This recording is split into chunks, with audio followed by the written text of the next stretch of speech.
Students are far too hard on themselves. Are you hard on yourself? Isn't that weird? You know, people talk to me. I'm a good listener. When you're a good listener, people talk to you. You know? You ever notice that? When people realize you're listening, they will really talk to you and tell you what's really going on for them, because most people aren't really listening. When they find someone who's listening, they'll talk. And I got to tell you, and I include myself in this, you know, some of the negative self-talk, some of the ways that we feel about ourselves.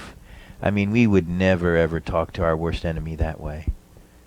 And that's something that we really want to bring into the conscious light.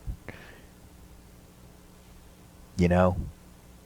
And perhaps that comes from conditioning, comes from the environment we grew up in. You know? Some of the things that our parents said, you know, about like tough love and things like that. You know, how they wanted to try and, in their own dysfunctional way, you know, make us tough, make us, you know. I'm laughing because there's something going on in my head that I want to share, but I don't want to throw my mom under a bus, so. Yeah, no, she's not. But she would, you know, she would say to me, you know, when I was a kid, I have a wonderful friendship with my mom now, but back in the day, you know, my parents got married when they were like 20 years old. So I was raised by kids, you know, and they were just passing down what that got passed down to them.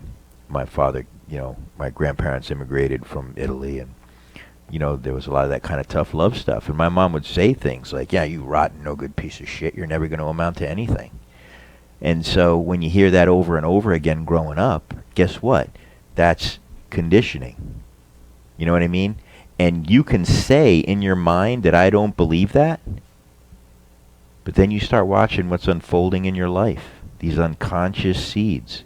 I had to get really, really, really conscious to all of those things to see how they were affecting me and let them go. But is that negative self-talk, or is that like basically the environment or external of yourself? Because I think a lot of things that I think when I begin processing is really like things that came from an external source, and then you just digest them and then you begin believing them yourself. It's not that you're telling yourself something. It's that like... Yeah, I understand what you're saying. Yeah. It's both. It's somebody else's thoughts that got stuck in your head. Now they're yours. Right, so they implanted them without your permission, right? Yeah, and now you picked them up. So somebody hitting you over the head with a bat, and then they leave you to bat, and then you pick up the bat, and you start hitting yourself over the head with the bat. And it's weird.